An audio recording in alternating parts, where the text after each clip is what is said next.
everyone. I'm Steve Hawley. I'm the Managing Director of Piracy Monitor. And with me today is Simon Bryden from Cinemedia. Simon is the Senior Director for Security Business Development for Sports. And so without any further ado, Simon, why don't you tell us a little about yourself and what you do at Cinemedia? Thanks, Steve. Thanks for having me. Well, my background is as an OTT broadcaster, a very early pioneer, and in the sports rights business. So I've seen firsthand, both personally as an OTT broadcaster and as a rights owner, under pressure from piracy. And those two worlds have sort of merged for me harmoniously in the great role I have at Cinemedia, where I work with both broadcasters, sports broadcasters, and sports rights owners to try and protect them from all forms of piracy, and to help them put together compelling business cases to fight piracy and show where they can make a return on investment and earn more money, protect themselves, protect their services. And so we can try and stop the curse of piracy in this modern world. Well, with all these threats in the media business, I mean, we hear about new ones every day, and even worse, we hear about all these cybersecurity threats out in the real world, not just in our business. But with your background in video and sports and content protection technologies, how do you present a business case for them to do more about it? How do you justify their investment? Well, I think the first thing, there's certain things that need to be done to protect their services. So we try and equate with certain services where they can make a return on investment. So I think for us, it's first of all identifying the most damaging type of piracy. And that obviously has some variations, certainly in live sport, the value in the sports industry and live sport. So clearly, to make a business case and to make a return on investment, we've got to get to the source of the live sport. We've got to do that where it's most damaging. So for us, for instance, with a major sports broadcast and rights owner, we would be looking to target in the closed network IPTV world, the services that are offering a high quality, if you like, TV replacement service to a legal service. And we would work a plan around the intelligence of the most nefarious pirates impacting the client and put together an action plan to stop that in live real time in order to try and drive conversion. And we know from our research with sports pirate consumers that where you can impact the live sport that the fan has to get, if you're successful at doing that, the fan has indicated in independent research with Ampere analysis that they will convert if that is their only source of getting the content that they love. Well, with sports, we're talking about live events, and we're talking about soccer matches or football matches. We're talking about prize fights, where the value diminishes very quickly. Once you're late in the game or the outcome is clear, you're going to start to lose audience. So tell me about the urgency of that and what you might do first. Well, the urgency is, first of all, identifying who the most damaging wholesale pirate is. The wholesaler is providing his content to a multitude of thousands, potentially, of resellers. You can't go after the reseller. You have to go to the source. And it's critical you get the intelligence right to identify the pirate wholesalers who are most damaging. They have the biggest subscriber base across their network. So by dealing with one wholesaler, you are taking out a lot of resellers and potentially hundreds of thousands or even millions of illegal viewers. So first of all, everything starts with the intelligence. And then you have to take a concerted campaign of action to disrupt that network live in real time, week in, week out, or with a pay-per-view. We just had the Tyson Fury Deontay Wilder fight from Vegas at the weekend. You've got to do that repeatedly, week in, week out, so that the viewer that is hoping to access his illegal service realizes he can't, and the content pirate realizes the danger to his business by repeatedly stealing that set of content. So this is not a one and done solve it once and you're all finished kind of a proposition. This is, we're talking about a business case for this. I may gain or lose millions of dollars on the prize fight that took place last month, but now there's one that took place over this past weekend. I have to do this all over again, and then the next one I have to do this all over again. Clearly, this is an ongoing process, and you could lose millions of dollars each time. I could see you bent over a spreadsheet trying to justify financially. Well, you're losing sustained revenues. I have a client last week saying, we think on one particular market, on one particular property, we're running at 20% legal viewership, 80% illegal. Wow. That is a rights owner. You've got to do it sustained, concerted, week in, week out, and go after, identify the worst, and take the actions that you can, whether that be dynamic IP blocking in markets available or disruption, technical disruption. But with a live event, you have to deal with it there. You have to deal with it week in, week out. Well, and you've got to build that up, because what we really need to see is that the actions that we take deliver for our clients measurable and quantifiable returns.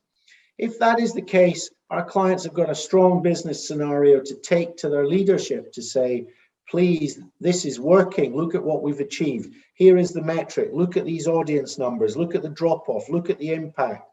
Look what we're achieving. And this should lead to additional investment. If the people that are responsible for fighting anti-piracy can prove to their leadership what they're doing and the efficacy of what they're doing, their leadership will invest in them more. They'll invest in more actions, better actions. And that is what we have to help our clients do, so that whether it be sport or whether it be movies or whatever, they can see that what they're doing is having an impact. Well, you had me sit up and take notice when you said 80%, 20%.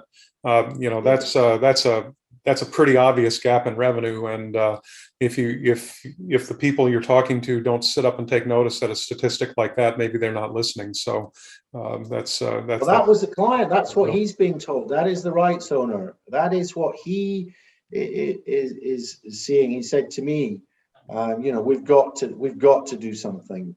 We've got to do something different. Most importantly, because obviously they're doing something basic at the moment, but they've got to change the game.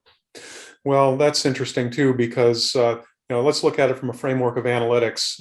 I come from a place where analytics means video quality, and my colleague in the Video Security Summit, Colin Dixon, thinks of analytics in terms of the success of digital advertising. So we have a little bit of overlap in that we're both concerned about the quality of the consumer experience, whether it's technically that the picture doesn't macro block, or whether it's did the ad play, did the consumer stay all the way through, was it a seamless experience? But what neither of us had recognized was analytics as a way to discover piracy. Is content where it's supposed to be? Is it playing when it's supposed to be? That sort of thing. So we've developed a sense that analytics is really core to discovering piracy. So tell me more about that. How do artificial intelligence and machine learning play a role?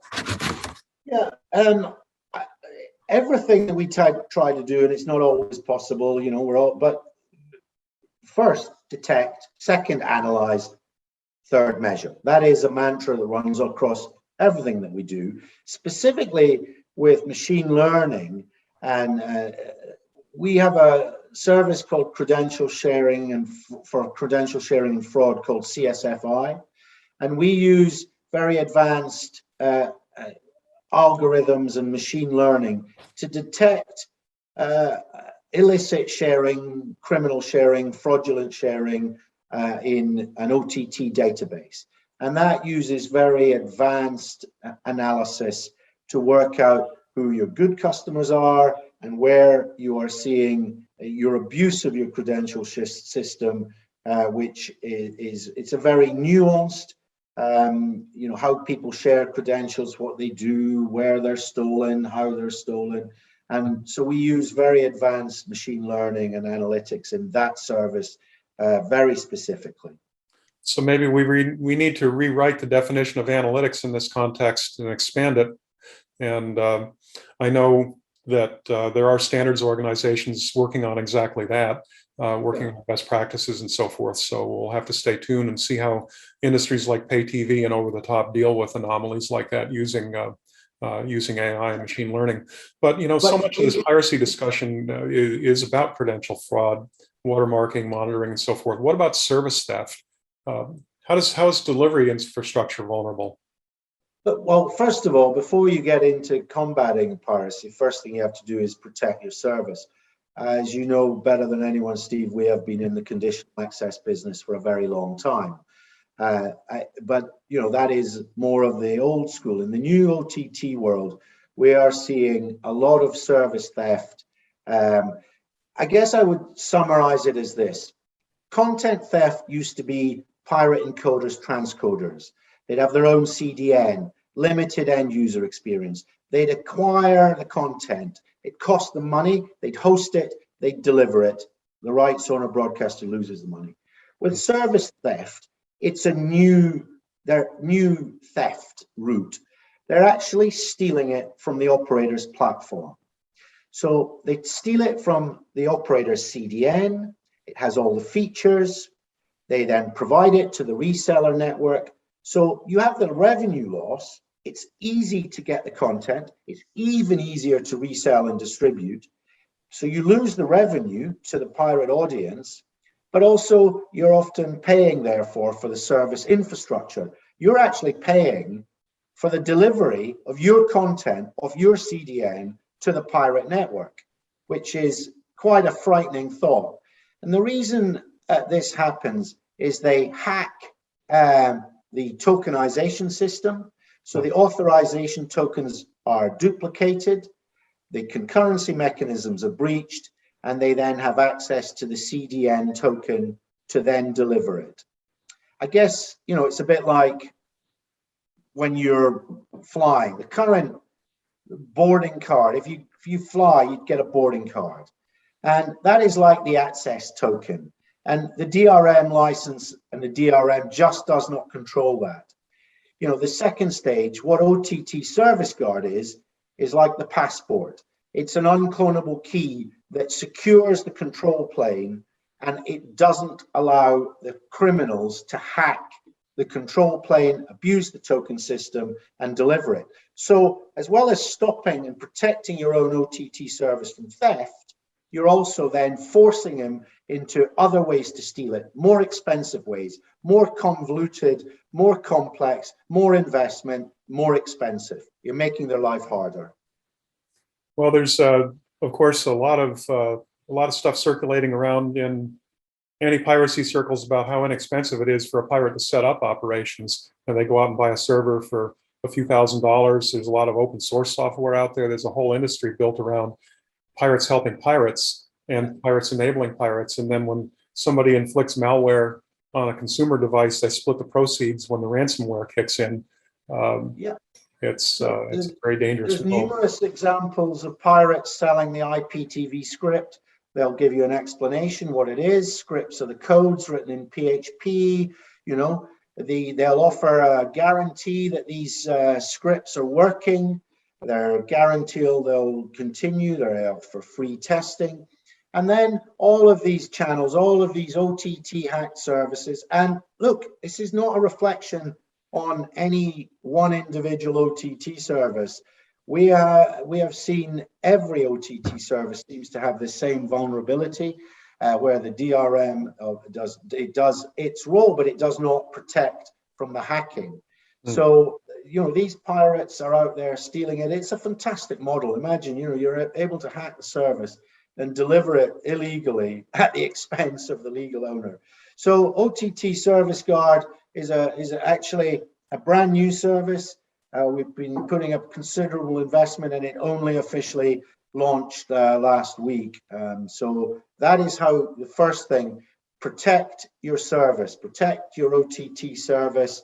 And that is at the heart of the DNA of this business, which has been in the conditional access game for 42 years. Well, we'll look forward to actually seeing demonstrations of that over time when we all start going back to physical trade shows and that sort of thing. And perhaps in your session at the Video Security Summit this coming week, you can at least make reference to the platform, but we're excited to hear that. So, you know, it's increasingly clear just in this conversation, but I think in general, if you follow piracy and anti-piracy, there's just no one single answer to the piracy problem, if you want to call it that.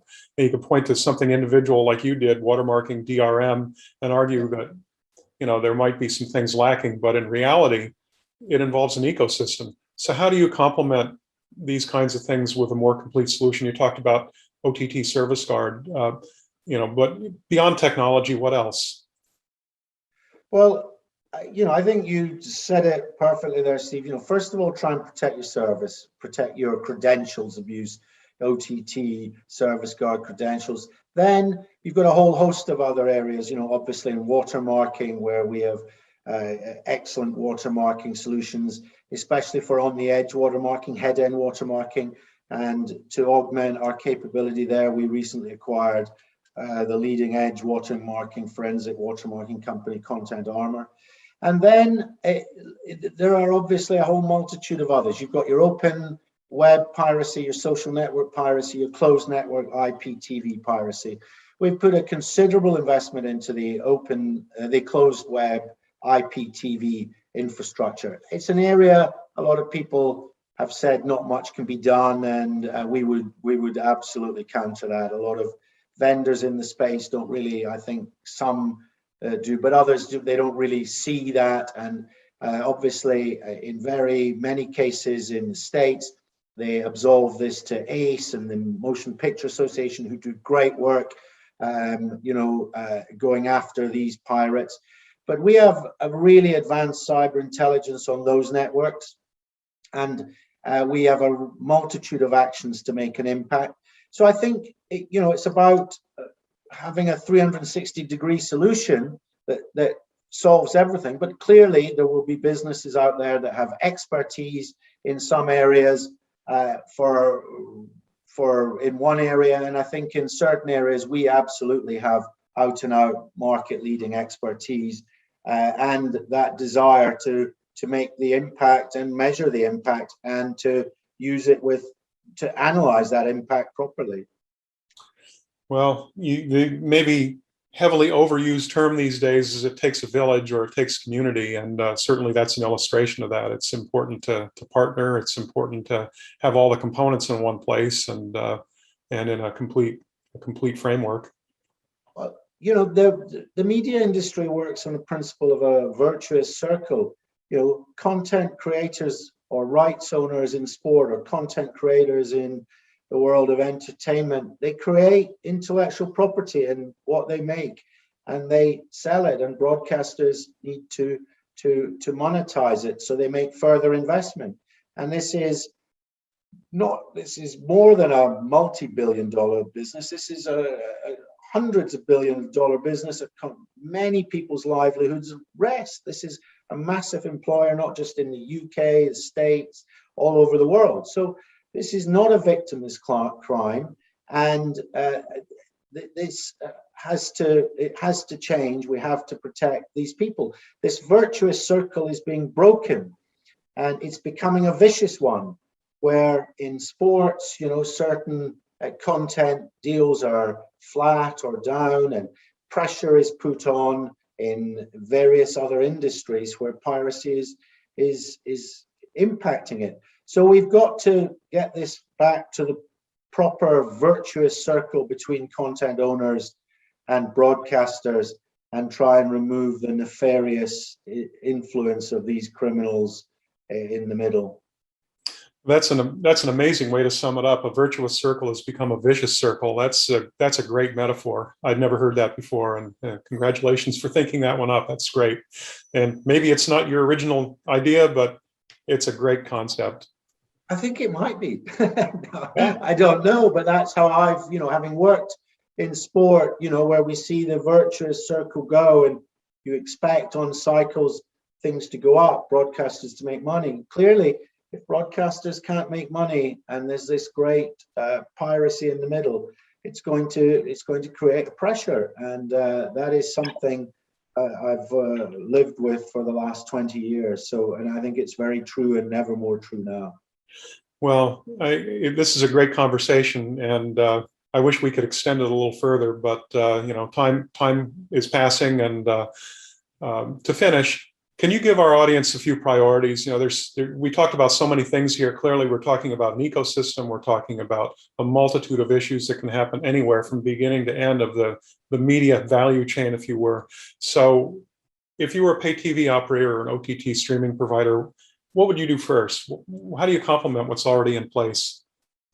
I think the first thing is protect your service from theft. That is something that clearly, and we're seeing that more and more. I think they're more and more aware of where their service is being hacked and stolen. So I think we now have a solution for that. Secondly, I think really understand the scale of what you're facing. Intelligence.